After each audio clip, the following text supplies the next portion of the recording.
Okay. Reaction of metals with acids.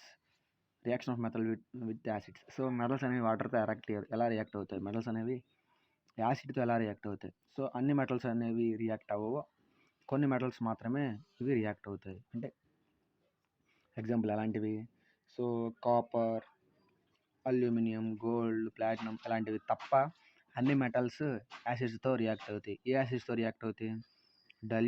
Dilute sulphuric acid. Dilute అంటే ఏంటిది? Dilution చేయడం అంటే సింపుల్, జస్ట్ వాటర్ యాడ్ చేయడం దీనికి సల్ఫ్యూరిక్ యాసిడ్కి. And hydrochloric acid. ఏవైతే సల్ఫ్యూరిక్ యాసిడ్ని హైడ్రోక్లోరిక్ యాసిడ్ని డైల్యూట్ చేస్తామో, లేదా ఏ మెటల్స్ అయితే డైల్యూటెడ్ హైడ్రోక్లోరిక్ యాసిడ్ సల్ఫ్యూరిక్ యాసిడ్తో రియాక్ట్ అవుతాయో అవి మాత్రమే యాసిడ్స్తో రియాక్ట్ అవుతాయి. ఆ మెటల్స్ మాత్రమే ఏం ప్రొడ్యూస్ చేస్తాయి? Salt plus hydrogen gas produce చేస్తాయి. మెటల్ అనేది యాసిడ్తో రియాక్ట్ అయినప్పుడు salt plus hydrogen gas produce చేస్తుంది. Example, zinc plus HCl gives rise to salt ఏమొచ్చేటప్పుడు ZnCl plus H2 gas. Metal react with dilute acid produce salt plus hydrogen gas. So ఇదన్నిటికి కాదు, అన్ని యాసిడ్స్కి అలా పనిచేయదు, నైట్రిక్ యాసిడ్కి పనిచేయదు. అన్ని యాసిడ్కి అలా పనిచేయొచ్చేమో కానీ నైట్రిక్ యాసిడ్కి పనిచేయదు. ఎందుకు? నైట్రిక్ యాసిడ్ అనేది ఒక స్ట్రాంగ్ ఆక్సిడైజింగ్ ఏజెంట్. ఎలా చేసినప్పుడు ఏమవుతుంది అంటే H2 గ్యాస్ కాస్త H2Oగా ఫామ్ అయిపోద్ది. H2 ఫామ్ అయిపోద్ది. అండ్ ఆ N2 గ్యాస్ ఏం ప్రొడ్యూస్ చేసేటప్పుడు అంటే నైట్రోజన్ ఏం ప్రొడ్యూస్ చేసిద్ది? Nitrogen monoxide, nitrogen dioxide, nitrogen oxide produce చేస్తుంది. ఎందుకు నైట్రోజన్ ఇలా యాసిడ్స్తో ఇది నైట్రిక్ యాసిడ్ ఎందుకు మెటల్స్తో రియాక్ట్ అవ్వలేకపోతుందంటే due to its strong oxidising nature చేయడం వల్ల H2 కాస్త వాటర్లా మారిపోద్ది. హైడ్రోజన్ కాస్త వాటర్లా మారిపోయి ఈ ప్రొడక్ట్స్ ఫామ్ చేస్తుంది. ఇంకా ఈ నైట్రిక్ యాసిడ్ ఏం products? Nitrogen monoxide, nitrogen dioxide, nitrogen oxide ఇవే ఫామ్ చేస్తూ ఉంటుంది. ఇప్పుడు చూద్దాం ఈ డైల్యూట్ సొల్యూషన్ అంటే ఏంటి, కాన్సన్ట్రేటెడ్ సొల్యూషన్ అంటే ఏంటి. డైల్యూటెడ్ అంటే ఇచ్చిన సొల్యూషన్లో వాటర్ కంటెంట్ ఎక్కువ ఉంటుంది. సపోజ్ ఇది మొత్తం 5 లీటర్స్ అనుకున్నాం అనుకో, 1 లీటర్ మాత్రమే యాసిడ్ ఉంటుంది, 4 లీటర్స్ వాటర్ ఉంటాయి. ఎందుకు? డైల్యూషన్ అంటే ఏంటిది? ఎక్కువ వాటర్ యాడ్ చేయడం. ఓకే. ఇప్పుడు కాన్సన్ట్రేటెడ్ అంటే ఏంటి? దీనికి రివర్స్, వాటర్ కంటెంట్ తక్కువ, మిగతాది ఎక్కువ. సో కాబట్టి ఇక్కడ 5 లీటర్స్లో 4 లీటర్స్ యాసిడ్ ఉంటుంది, 1 లీటర్ మాత్రమే వాటర్ ఉంటుంది. సో కొన్ని ఇప్పుడు ఎక్సెప్షనల్ కేసెస్ ఉన్నాయి. ఏంటిది? HNO3కి అంటే నైట్రిక్ యాసిడ్కి కొన్ని ఎక్సెప్షనల్ కేసులు ఉన్నాయి. అంటే అది హైడ్రోజన్ ప్రొడ్యూస్ చేద్దని చెప్పుకున్నాక ఒక్క రెండిట్లో మాత్రమే ప్రొడ్యూస్ చేసేది. అదేంట్లో? మెగ్నీషియంలో, మ్యాంగనీస్లో మాత్రమే. ఈ రెండింటితో రియాక్ట్ అయినప్పుడు మాత్రమే H2 గ్యాస్ ప్రొడ్యూస్ చేస్తుంది. ఇప్పుడు చూద్దాం. ఇప్పుడు ఏంటిది? Aqua regia solution. దీన్నే రాయల్ సొల్యూషన్ అని కూడా అంటాం, రాయల్ వాటర్ అంటాం. ఈ ఆక్వా రీజియా సొల్యూషన్నే రాయల్ వాటర్ అని కూడా అంటాం. సో ఎందుకు దీన్ని రాయల్ వాటర్ అంటున్నాం అంటే 2 స్ట్రాంగ్ యాసిడ్స్ ఇక్కడ ఉంటాయి. ఏంటిది? నైట్రిక్ యాసిడ్ ఉంటుంది, HCl కూడా ఉంటుంది. సో ఇది కాన్సన్ట్రేటెడ్ HNO3, కాన్సన్ట్రేటెడ్ HCl రెండు మిక్సెస్ ఉంటాయి దీంట్లో. దాన్ని మనం ఆక్వా రీజియా సొల్యూషన్ అంటాం. ఆక్వా రీజియా సొల్యూషన్ రేషియో ఎలా ఉంటుంది మరి?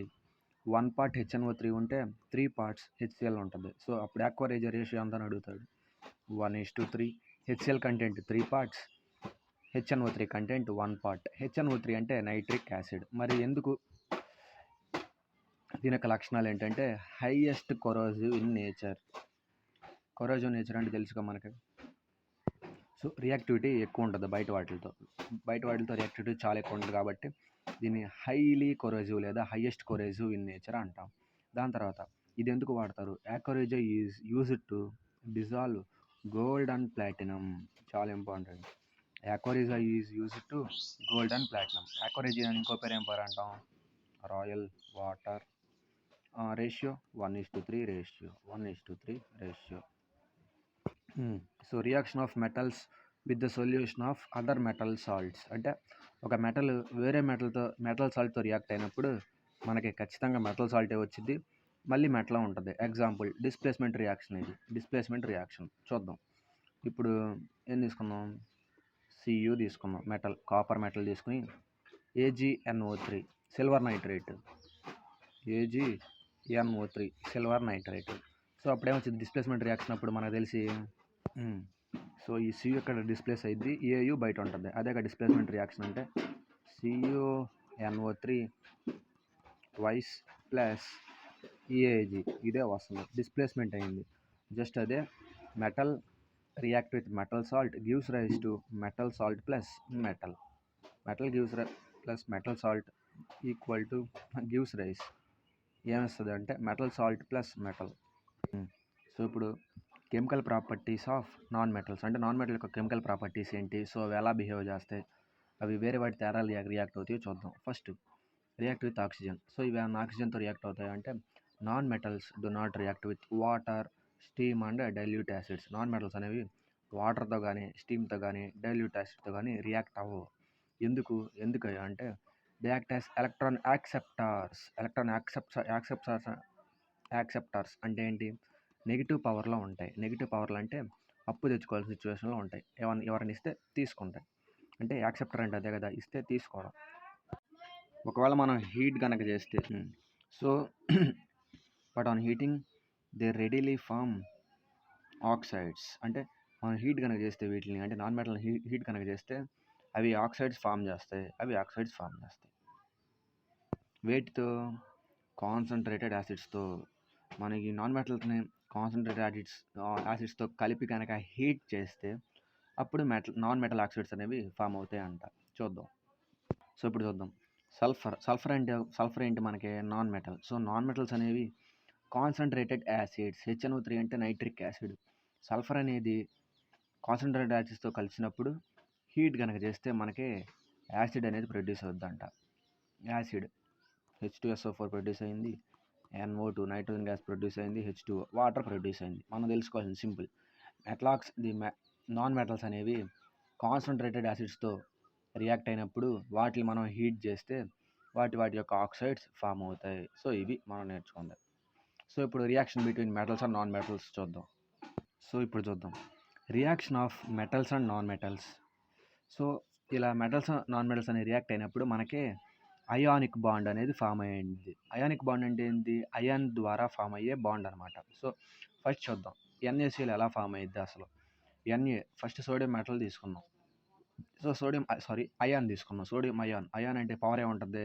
Na+ ఉంటుంది. అంటే దాని ఎలక్ట్రానిక్ కాన్ఫిగరేషన్ తీసుకున్నాను నేను. ఎంత? సోడియం అటామిక్ నెంబర్ 11 కాబట్టి 281గా రాసుకున్నా. సో క్లోరిన్ అటామిక్ నెంబర్ ఎంత? 17 కాబట్టి 287గా రాసుకున్నాం. ఇప్పుడు ఏమైందంటే ఇక్కడ మిగిలిపోయిన ఒక బాండ్ ఉంది, ఎక్సెస్గా ఉంది కదా, ఇక్కడ 28 సరిపోయాయి. ఈ 1 కనుక మనం బయటకు డొనేట్ చేసేస్తే ఈ ఆటమ్ స్టేబుల్గా ఉంటుంది. కాబట్టి ఈ 1ని దీనికి కలిపేస్తాం, ఈ 1ని దీనికి కలిపేస్తాం. అంటే ఈ 1 దీనికి ఇచ్చేసినట్టు ఉంటుంది. అలా ఇచ్చేసినట్టు ఉండటం వల్ల ఇక్కడ ఒక బాండ్ ఫామ్ అయ్యింది కదా. ఇక్కడ ఎందుకు బాండ్ ఫామ్ అవ్వాలి? ఇక్కడ ఏడే ఉన్నాయి. ఒకటి కనుక తీసుకుంటే ఇది స్టేబుల్గా ఉంటుంది. కాబట్టి ఒకటి కనుక ఇక్కడ నుంచి వెళ్ళిపోతే ఇది స్టేబుల్గా ఉంటుంది, ఒకటి కనుక తీసుకుంటే ఇది స్టేబుల్గా ఉంటుంది. కాబట్టి ఈ రెండింటిని బాండ్గా ఫామ్ చేస్తాం. ఈ రెండింటికి బాండ్గా ఫామ్ చేసినప్పుడు ఆ ఎలక్ట్రాన్స్ని ఈ ఎలక్ట్రాన్ ఇది ఉపయోగించుకునిద్ది, ఈ ఎలక్ట్రాన్ని ఇది ఉపయోగించుకునిద్ది. కాబట్టి అప్పుడేమైద్ది? ఇది డొనేట్ చేస్తుంది కాబట్టి N+1 అయింది. ఇది ఎన్ని యాక్సెప్ట్ చేస్తుంది? ఒకటి యాక్సెప్ట్ చేస్తుంది కాబట్టి -1 అయింది. కాబట్టి ఈ Na+1 Cl-1 ఇలా ఉన్నప్పుడు ఏం చేస్తాం చెప్పుకున్నాం, సేమ్ పవర్స్ ఉంటే క్యాన్సిల్ చేసేసి NaCl అని రాస్తాం. ఇది NaCl. సో ఇక్కడ 1 ఎలక్ట్రాన్ ఉంది. ఈ 1 ఎలక్ట్రాన్ ఇది ఉండటం వల్ల ఇది స్టేబుల్గా లేదు. ఇది కనుక బయటకి ఇచ్చేసాం అనుకో స్టేబుల్గా ఉంటుంది. కాబట్టి దీన్ని బయటకి ఇచ్చేయాలంటే Cl చూస్తాం. అప్పుడు 287 అంటే ఒక ఎలక్ట్రాన్ కనుక దీనికి దొరికితే ఇది స్టేబుల్గా ఉంటుంది. కాబట్టి ఇక్కడ ఏదైతే ఉందో దాన్ని దీనికి షేర్ చేస్తాం. అంటే దీన్ని కలపటం అంటే బాండ్ ఫామ్ అయ్యిద్ది. సో ఇలా కలపడం ఏమైంది? రెండింటిని షేర్ చేసుకుంటాయి. అప్పుడు సోడియం ఏమైద్ది? పాజిటివ్ ఛార్జ్ అయ్యిద్ది. ఈ నెగిటివ్ అంటే Cl ఏమైద్ది? తీసుకుంది కాబట్టి, యాక్సెప్ట్ చేసింది కాబట్టి నెగిటివ్ ఛార్జ్ అయ్యిద్ది. సో ఇది అయానిక్ బాండ్ ఫార్మేషన్ అంటే. ఇప్పుడు ఎలక్ట్రోవాలెంట్ బాండ్ అంటే చూద్దాం. హ్మ్. ఇప్పుడు ఈ ఎలక్ట్రోవాలెంట్ బ్యాండ్ అంటే చూద్దాం. ఎలక్ట్రోవాలెంట్ అంటే అయానిక్ బాండే అంటాం. అయానిక్ బాండ్ అంటే ఏంటి అసలు? అసలు దీని అర్థం ఏంటంటే ఎలక్ట్రోవాలెంట్ బ్యాండ్ అంటే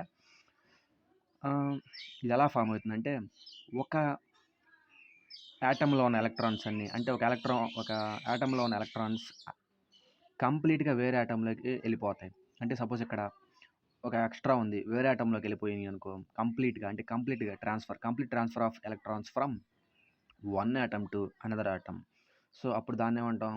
ఎలక్ట్రోవాలెంట్ బ్యాండ్ అంటాం. సో, ఎందుకు ఎలక్ట్రోవాలెంట్ బ్యాండ్ మనకు ఉపయోగపడిద్దంటే, సో, ఇవి ఇలా వెళ్ళటం వల్ల ఇక్కడ ప్లస్ ఉందనుకో, ఇక్కడ నెగెటివ్. సో, ఈ ప్లస్ చార్జ్ ఇక్కడ నెగెటివ్ చార్జ్‌కెళ్ళిద్ది. కాబట్టి ఈ రెండేంటిది opposite charges. Opposite charges attract each other కదా! Opposite charges attract each other. కాబట్టి అట్రాక్షన్ ఎక్కువుంటది. బాండ్ చాలా గట్టిగుంటది. బాండ్ చాలా గట్టిగుంటది. ఇప్పుడు చూద్దాం ఎగ్జాంపుల్. ఇది మెగ్నీషియం క్లోరైడ్. మెగ్నీషియం ఎన్నున్నాయి మెగ్నీషియంకి? ఔటర్ ఎలక్ట్రాన్స్ 2 ఉన్నాయి. ఈ 2 ఫ్రీ ఎలక్ట్రాన్స్. అంటే ఆల్రెడీ ఇక్కడ స్టేబుల్ అయిపోయిన తర్వాత ఈ 2 ఎలక్ట్రాన్స్ ఫ్రీగా ఉన్నాయి. నేను 2 క్లోరిన్ ఆటమ్స్ తీసుకున్నాను. ఈ ఆటమ్ ఏమో దీనికిచ్చాను. ఈ ఆటమ్ ఏమో దీనికిచ్చాను. అప్పుడు ఎంజీ ఏమైద్ది? 2 ఆటమ్స్‌ని డొనేట్ చేసింది కాబట్టి ఎంజీ+2 అయిద్ది. Cl2 ఏమైద్ది? 2Cl. ఈ 2Cl ఏమైద్ది? 2 Cl ఉన్నాయి కాబట్టి 2Cl రాసుకొని 2Cl ఏమైద్ది? 2 ఆటమ్స్ తీసుకున్నాయి కాబట్టి -2 పవర్ అయిద్ది. అంటే డొనేట్ చేసింది కాబట్టి +2 అయిద్ది. యాక్సెప్ట్ చేసింది కాబట్టి -2 అయిద్ది. సో, ఇప్పుడు పవర్స్ చూడు 2 సేమ్‌గా ఉన్నాయి. అంటే సేమ్ అండ్ ఆపోజిట్ పవర్స్ ఉన్నాయి. కాబట్టి ఆపోజిట్ చార్జెస్ ఏమవుతాయి? గట్టిగా హోల్డ్ టుగెదర్. అట్రాక్షన్ ఫోర్సెస్ ఎక్కువ ఉంటుంది. బాండ్ కూడా గట్టిగా ఫామ్ అవుద్ది. అంటే ఈ 2 కొట్టేస్తాం. Okay. Same and opposite charges కాబట్టి కొట్టేస్తాం. అప్పుడేమైద్ది? ఎంజీసీఎల్ 2 ఎంజీసీఎల్ అయిద్ది. 2 ఎంజీసీఎల్. ఓకే. ఇది ఎలక్ట్రోవాలెంట్ బ్యాండ్ అంటే. సో, ఇప్పుడు ప్రాపర్టీస్ ఆఫ్ అయానిక్ కాంపౌండ్స్ చూద్దాం. అంటే అయానిక్ కాంపౌండ్ అవ్వడానికి ఏమేమి ప్రాపర్టీస్ లక్షణాలు కావాలి? ఫస్ట్ దాని యొక్క లక్షణాలు కాదు, వాటి యొక్క ప్రాపర్టీస్ అంటే అవి పాటించే నియమాలు, గుణాలు వాటికి ఎలా ఉంటాయి? ఫస్ట్ దాని యొక్క ఫిజికల్ నేచర్ ఎలా ఉంటుంది? దాని యొక్క ఫిజికల్ నేచర్ హార్డ్ సాలిడ్స్. అంటే అవి హార్డ్ సాలిడ్స్ అంట. ఎందుకు? Strong attraction forces. ఇందాక చూసాం. ఒకటేమో +2 ఉంది. ఒకటేమో -2 ఉంది. సో, అట్రాక్షన్ ఫోర్సెస్ అంటే ఏముండాలి? ఖచ్చితంగా ఒకటి నెగెటివ్ ఉండాలి. ఒకటి పాజిటివ్ ఉండాలి. Unlike charges are always repels each other మనం చెప్పుకున్నాం. సో, దీని స్ట్రాంగ్ ఫోర్సెస్ ఆఫ్ అట్రాక్షన్ వల్ల ఇవి చాలా ఇప్పుడు గట్టిగా ఉంటాయి. ఎందుకు? ఒకటి పాజిటివ్ చార్జ్ ఉంటుంది. ఒకటే నెగిటివ్ చార్జ్ ఉంటుంది కాబట్టి. ఇప్పుడు రెండోది మెల్టింగ్ అండ్ బాయిలింగ్ పాయింట్స్. దీని యొక్క మెల్టింగ్ పాయింట్ ఎలా ఉంటుంది? దీని యొక్క బాయిలింగ్ పాయింట్స్ ఎలా ఉంటుందంటే హైలో ఉంటాయి ఎప్పుడు. హైలో ఉంటాయి. ఎందుకు? దీని యొక్క బాండ్ చాలా స్ట్రాంగ్ బాండ్ కాబట్టి దీన్ని బ్రేక్ చేయాలంటే ఎక్కువ పవర్ కావాలి లేదా హీట్ కావాలి. కాబట్టి ఎక్కువ హీట్ కావాలంటే దానికి మెల్టింగ్ పాయింట్ ఎక్కువ ఉంటుంది లేదా బాయిలింగ్ పాయింట్ చాలా ఎక్కువ ఉంటుంది. ఇప్పుడు మూడోది సాల్యుబిలిటీ అంటే ఏంటిది? కరిగే గుణం. సో, ఈ అయానిక్ కాంపౌండ్స్ అనేవి వాటర్లో కరుగుతాయి. కానీ ఆర్గానిక్ సాల్వెంట్స్‌లో కరగవు. మరి ఆర్గానిక్ సాల్వెంట్స్ అంటే ఏంటి? భూమి మీద దొరికేవి. ఎగ్జాంపుల్ కిరోసిన్, బెంజిన్, పెట్రోల్‌లో మాత్రం, కిరోసిన్‌లో మాత్రం ఇవి కరగవు. ఏంటివి? అయానిక్ కాంపౌండ్స్ అనేవి. నాలుగోది మరి ఎలక్ట్రిసిటీని పాస్ చేస్తాయా? అంటే ఎలక్ట్రిసిటీని పాస్ చేస్తాయి. ఎప్పుడు? పాస్ చేస్తాయి. ఎందుకు? అవి ఆల్రెడీ పవర్స్ కలిగి ఉంటాయి కాబట్టి, చార్జెస్ కలిగి ఉంటాయి కాబట్టి ఎలక్ట్రాన్స్‌ని మూవ్ చేస్తా ఉంటాయి. ఎక్కడ మూవ్ చేస్తాయి అంటే ఓన్లీ ఆక్వైస్ సొల్యూషన్‌లో మాత్రమే మూవ్ చేస్తాయి. ఆక్వైస్ సొల్యూషన్ అంటే మనం చెప్పుకున్నాం. The solution is contained water. అంటే దాని సొల్యూషన్‌లో మనం వాటర్ కనుక కలిపి ఉంటే దాన్ని ఆక్వైస్ సొల్యూషన్ అంటామని చెప్పుకున్నాం. ఆక్వైస్ సొల్యూషన్‌లో చార్జెస్ ఖచ్చితంగా ఉంటాయి. ఎందుకు? మనం నోట్స్ పెడతాం కాబట్టి. ఓకే. సో, ఇది ఆక్వైస్ సొల్యూషన్‌లో మాత్రమే అయానిక్ కాంపౌండ్స్ ఎలక్ట్రిసిటీని పాస్ చేయగలుగుతాయి. సో, ఇప్పుడు మెటల్స్ ఉన్నాయి. ఆ మెటల్స్ అనేవి మనకి ఎక్కడెక్కడ దొరుకుతాయో చెప్పుకుందాం. అవి చాలా ఇంపార్టెంట్. చాలా సార్లు అడిగాడు ఎగ్జామ్స్‌లో. సో, ఇప్పుడు చూద్దాం. ఈ అక్కరెన్స్ ఆఫ్ మెటల్ అంటే ఏంటి? ఈ మెటల్ ఎక్కడ దొరికిద్ది? ఇవి చాలా ఇంపార్టెంట్. అల్యూమినియం ఎక్కడ దొరికిద్ది అంటే బాక్సైట్ ఓర్ అంటే దొరికే ప్రదేశం. దాని తర్వాత ఐరన్ ఎక్కడ దొరికిద్ది మనకి? మ్యాగ్నటైట్, హెమటైట్ దగ్గర ఐరన్ దొరుకుద్ది. దాని తర్వాత నేను స్టార్ మార్క్ పెట్టాను ఇంపార్టెంట్. జింక్ అనేది ఎక్కడ దొరికిద్ది? జింక్ బ్లెండ్ దగ్గర దొరికిద్ది. దాని తర్వాత స్పారటైట్ అంట, క్యాలమైన్ అంట. ఈ క్యాలమైన్, జింక్ బ్లెండ్ చాలా ఇంపార్టెంట్. జింక్ అనేది ఎక్కడ దొరికిద్ది? జింక్ బ్లెండ్ దగ్గర, క్యాలమైన్ దగ్గర దొరికిద్ది. మెర్క్యూరీ చాలా ఇంపార్టెంట్. మెర్క్యూరీ చిన్నాబార్ చాలా సార్లు అడిగారు. మెర్క్యూరీ దొరికిద్ది. మెర్క్యూరీ ఎక్కడ దొరికిద్ది? మెర్క్యూరీ యొక్క అకరెన్స్ ఎక్కడ ఉంటుంది? దాని యొక్క ఓర్ ఏంటిది? ఓర్ అంటే దొరికే ప్రదేశం. మెర్క్యూరీ ఎక్కడ దొరికిద్ది? చిన్నాబార్ దగ్గర దొరికిద్ది. దాని తర్వాత థోరియం మోనోసైడ్ దొరికిద్దంట. సోడియం సాల్ట్ పీటర్ అంటారు, లేదా చీలీ సాల్ట్ పీటర్ అంటారు. చీలీ సాల్ట్ పీటర్ ఓడ్లో ఈ సోడియం దొరికిద్ది. దాని తర్వాత లెడ్ అనేది గెలేనా దగ్గర దొరికిద్ది. మెగ్నీషియం ఎప్సమ్ సాల్ట్, మెగ్నీషియం ఏమో ఎప్సమ్ సాల్ట్ దగ్గర దొరికిద్ది. టిన్ క్యాసిటరైట్, యురేనియం ఇంపార్టెంట్. మళ్ళీ యురేనియం పిచ్ బ్లెండ్ దగ్గర దొరికిద్ది. ఇవన్నీ చాలా ఇంపార్టెంట్. పెట్టినవి ఇంకా మరీ ఇంపార్టెంట్. సో ఇవి అకరెన్స్ ఆఫ్ మెటల్. మెటల్ ఎక్కడ దొరికిద్ది అంటే వాటి యొక్క ఓర్స్లో దొరికిద్ది. ఓర్స్లో దొరికిద్ది. ఇప్పుడు కరోజన్ అంటే మనకు తెలిసింది. కరోజన్ అంటే ఏంటిది? ఏదైనా మెటల్ కానీ మాయిశ్చర్తో, ఎయిర్తో, వాటర్తో రియాక్ట్ అయినప్పుడు దాని మీద ఒక లేయర్ ఫామ్ అయింది. దాని మీద ఒక ఆక్సైడ్ లేయర్ ఫామ్ అయింది. దాన్ని మనం కరోజన్ అని ఆల్రెడీ చెప్పుకున్నాం.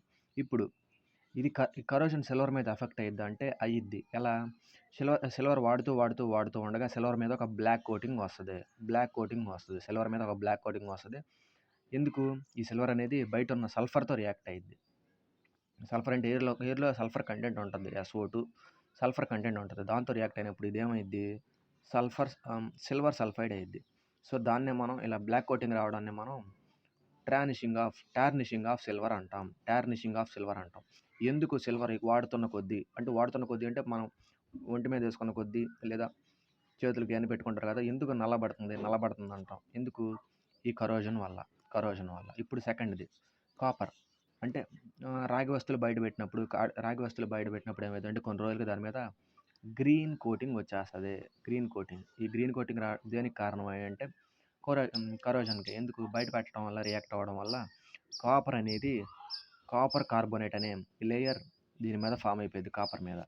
సో దాన్నే మనం ఈ గ్రీన్ కోటింగ్ రిప్రజెంట్ చేస్తుంది. ఆ కాపర్ కార్బోనేట్నే ఈ గ్రీన్ కోటింగ్ రిప్రజెంట్ చేస్తుంది. దాని తర్వాత ఐరన్. ఇది అందరికీ తెలిసింది. ఐరన్ ఏమైంది? కొన్ని రోజులకి బయట పెడితే తుప్పు పట్టిపోయిద్ది. అదే కలర్లో ఉంటుంది తుప్పు. Reddish brown. అటు రెడ్ కలర్గా ఉండదు, ఇటు బ్రౌన్ కలర్గా ఉండదు. రెండు మిక్స్ చేస్తే ఏ కలర్ వచ్చిద్దో ఆ కలర్ వచ్చిద్ది. దాన్నే మనం ఏమంటాం? రస్ట్ అంటాం. ఈ రస్ట్ దేని వల్ల వచ్చింది? మాయిశ్చర్ ఎయిర్ వల్ల వస్తుంది. ఇది కరోజన్ అంటే. మరి దీనికి ఏమన్నా మెథడ్స్ ఏమి లేవా అంటే, దీన్ని ప్రివెంట్ చేయడానికి మెథడ్స్ ఉన్నాయి. ఇప్పుడు అవి డిస్కస్ చేద్దాం.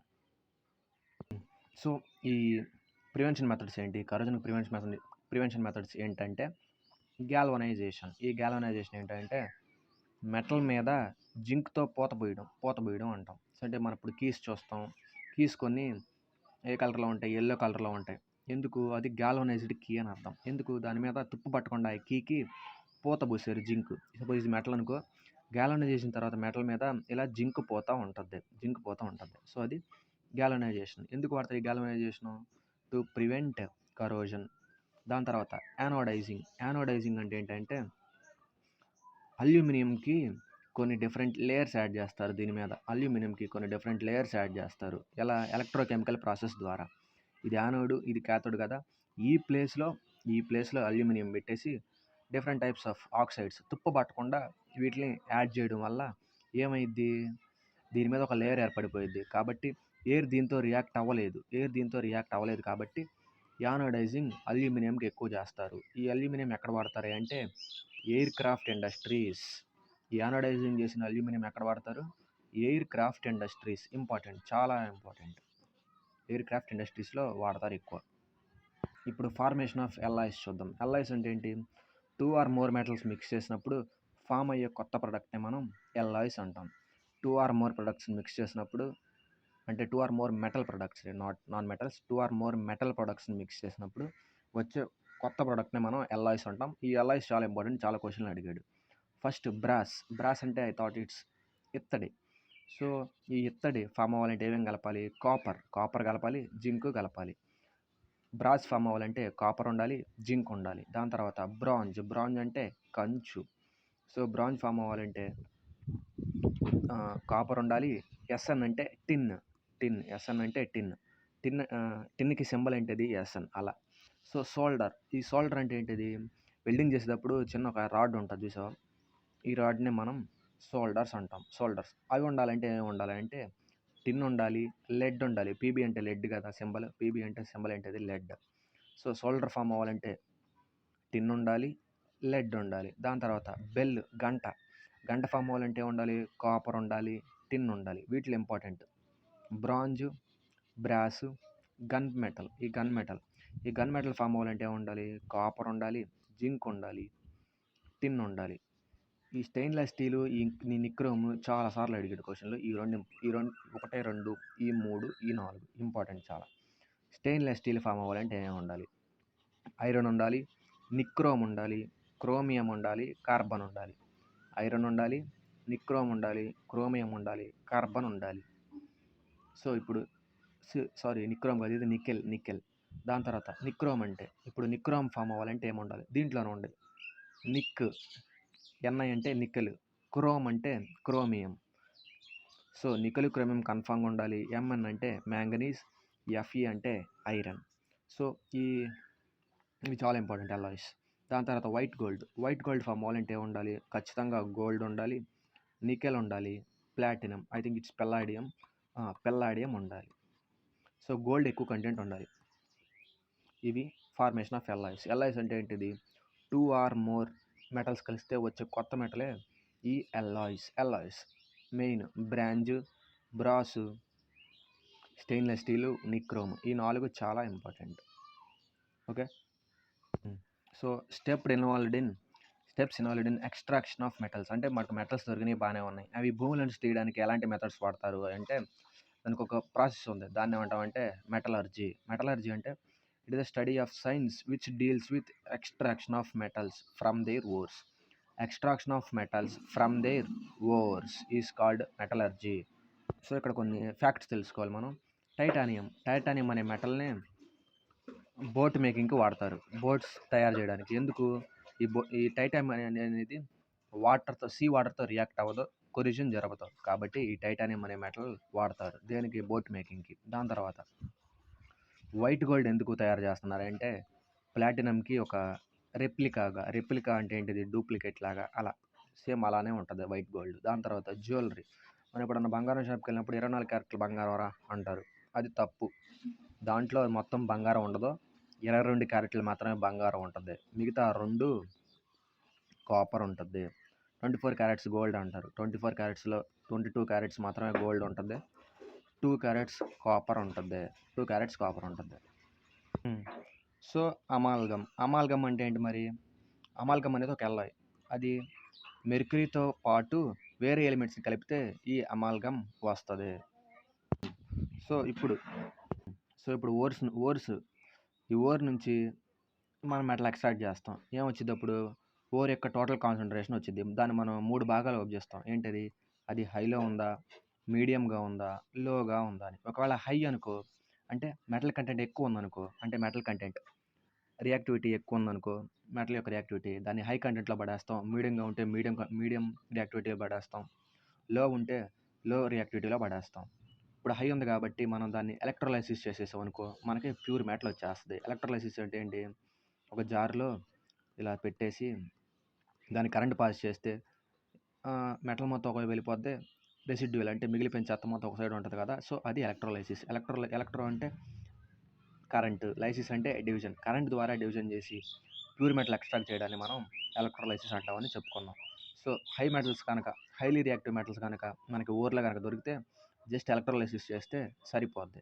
ఇప్పుడు లో రియాక్టివ్ మెటల్స్ అంటే మనకు దొరికిన మెటల్ లో రియాక్టివ్ మెటల్స్ అని మనం కన్ఫర్మ్ చేసుకున్నాం. అప్పుడు ఏం చేస్తాం? దాన్ని సల్ఫైడ్ ఓర్కి పంపిస్తాం. సల్ఫైడ్ ఓర్స్కి పంపించేసి దాని తర్వాత రోస్టింగ్ జరుపుతాం. ఈ రోస్టింగ్ మెథడ్ ఏమైంది అంటే అందులో ఆక్సిజన్ ఉంటుంది. అంటే ఆక్సిజన్ ప్రెజెన్స్తో జరిపే మెథడ్ని మనం రోస్టింగ్ అంటాం. ఈ రోస్టింగ్ మెథడ్ చేసిన తర్వాత దాన్ని మనకు మెటల్ వస్తుంది. దాన్ని ఏం చేస్తాం? రిఫైనింగ్ చేస్తాం. రిఫైనింగ్ అంటే ఏంటిది?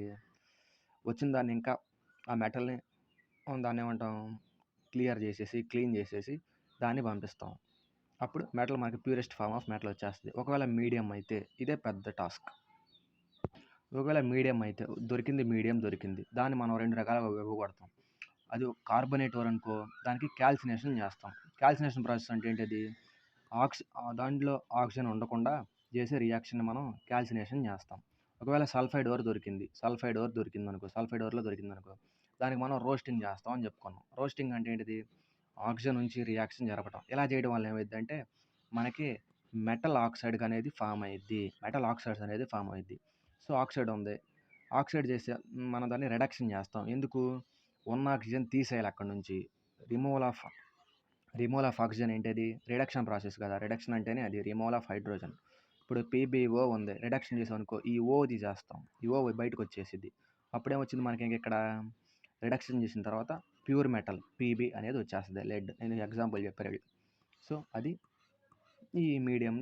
ఒకవేళ మీడియం రియాక్టివిటీ మెటల్స్ దొరికితే.